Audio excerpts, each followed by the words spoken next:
1933, el entonces presidente de la Federación Agraria, don Esteban Piacenza, encabezó en la localidad de Parera uno de los actos más importantes de la época, con la presencia de más de 2000 productores. Algunos de ellos, entonces muy jóvenes, todavía lo recuerdan. Ese día llegó don Esteban Piacenza y ahí se reunieron los chacareros, y entonces él contaba a mi marido que fue él como para conocer, todavía no sabía nada de Federación Agraria, y ese día lo tomaron preso a don Esteban Piacenza. Al día siguiente la policía lo detuvo en Gualeguaychú. Se lo acusaba de haber instigado a los agricultores a apoderarse de la tierra. No era más que la intención de hacer fracasar una huelga agraria que iba extendiéndose en todo el país. Entonces, el reconocido abogado de Gualeguaychú, el director del diario El Argentino, don Pedro Bacchini, fue el encargado de liberar al presidente de la Federación Agraria. Desde la década del 30 fueron surgiendo en distintas localidades los clubes de juventud agraria, más tarde denominados centros juveniles. Para una vida nómade, dura, incomunicada, los centros juveniles adquirían un valor incalculable. Eran un espacio de encuentro, de acceso a la educación y la cultura. Docentes de la Federación Agraria de Rosario venían a nuestra provincia a dictar cursos y difundir los objetivos de la entidad. La tarea nuestra era enseñar labores, pero en un momento de la clase había que parar y tenía que darle lecciones sobre modales. A veces, después teníamos una clase de cocina, después lo que había que hablarle de Federación Agraria. Tenían que saber qué era la Federación Agraria. Blanca es una de aquellas docentes que dejaron marcas en los jóvenes de esa época. Colonia Oficial El Potrero, acá dice, mira. En el local de la ciudad de Gualeguaychú fueron expuestos los trabajos realizados por del Centro Juvenil Agrario El Potrero, de los que fueron muy admiradas por su calidad. Toma, mira, o sea, saca esto. Y aprendimos mucho, viste, de ella, cómo nos hablaba, cómo nos decía todo. La verdad que nos transmitió un montón de cosas lindas. Le damos clases de cómo, qué era y para qué servía la Federación Agraria. Y sobre todo se le daba la historia de cómo empezó. Quién era Francisco Netri, porque era el gestor de todo esto, y quién era Esteban Piacenza, y así. La historia de la trayectoria de la Federación Agraria y qué era lo que perseguía, y les leíamos los artículos de los propósitos de Federación Agraria que están en el estatuto.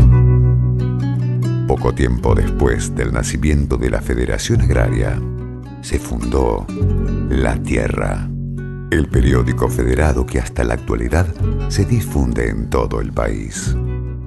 Y lo que la gente de campo esperaba era el diario La Tierra. Porque si ustedes hojean los diarios La Tierra antiguos, van a ver que todas las localidades tienen que se casa que se murió aquella persona y todo eso.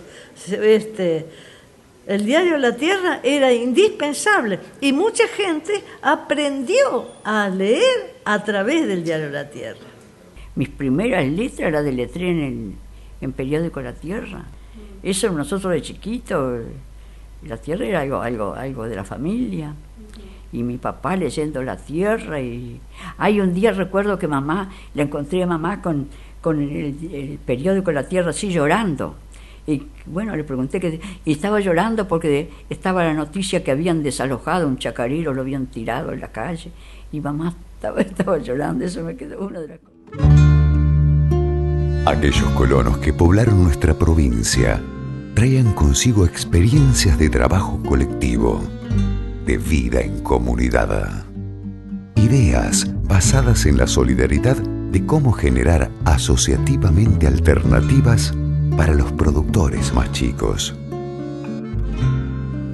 Fruto de esta colonización es el cooperativismo en Entre Ríos, que surge en 1900 en Mazarbilbaso con la cooperativa Lucienville, y luego en cada una de estas colonias también en los grupos de colonos surge la idea de lograr entidades que defiendan sus intereses, tanto económicos como sociales, y se forman distintas cooperativas. La Federación Agraria no tardó en tomar este sistema como un ejemplo y trabajó incansablemente para promover la conformación de cooperativas en toda la provincia. Así se fundaron, desde la década de 1930 en adelante, cooperativas agrícolas, ganaderas y hasta granjeras en todo el territorio provincial. La experiencia entrerriana fue tomada como ejemplo por otras provincias. Bernardino Horne fue autor de la Ley de Transformación Agraria, era ministro de Hacienda, en base al proyecto de ley de colonización implementado por Alejo Peiret en la época de Urquiza. El accionar de la entidad en la época también estuvo dirigido a colonizar grandes establecimientos con tierras incultas. Continuar la obra colonizadora, que fue un ejemplo en Entre Ríos desde Urquiza y que hizo a muchos productores, arrendatarios e hijos de productores, dio la posibilidad de tener acceso a la propiedad de la tierra. A mediados de la década del 40, durante el primer gobierno del general Perón, se conformó el Consejo Agrario Nacional, que impulsó la creación de colonias oficiales en todo el país y que en nuestra provincia trabajó articuladamente con las filiales de Federación Agraria. El Potrero, en el departamento de Gualeguaychú, es uno de los ejemplos de las colonias oficiales creadas como parte de la acción de la Federación Agraria. En ese entonces también se subsidió la estancia de Colonia del Potrero, que ahí también intervino mi marido. La estancia, el total de la estancia era, en esa época que yo, desde que tengo uso de razón, eran 50.000 hectáreas. Y hacían chacras de 200 hectáreas, 250 más o menos. Era, para muchas familias, la posibilidad de acceder por primera vez a la tierra. Decía Avellaneda, la propiedad dignifica al hombre, le da sentido a su vida, le permite mirar el futuro con dignidad. Pero el éxodo rural fue inevitable, consecuencia de la falta de políticas para promover la producción, el trabajo y la vida en el campo. Pese al esfuerzo de la entidad por avanzar en política de colonización y arraigo, miles de familias emigraron a la ciudad en busca de mejores oportunidades. Frente a las adversidades, la organización gremial se fortalecía. Hacia 1955 se registraban 33 filiales de Federación Agraria en Entre Ríos, con un total de 1.919 socios y 16 entidades juveniles, con 1.060 socios. En Entre Ríos se multiplicaron colonias, lamentablemente hoy despobladas por el éxodo rural, por falta de políticas adecuadas que nunca es tarde para revertir. Había una casa cada 500 metros y hoy hay una casa cada 5.000 hectáreas. Sí, sí. Esta villa prosperaba porque había muchos colonos. Donde usted ve una tapera ahora, ahí había una casa con una familia con un montón de hijos.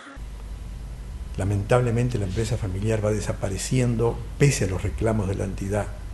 Nuestras colonias, el éxodo rural ha hecho que desaparezcan productores, que florezcan taperas en vez de florecer colonias. Se cierran escuelas y eso no deja de entristecernos.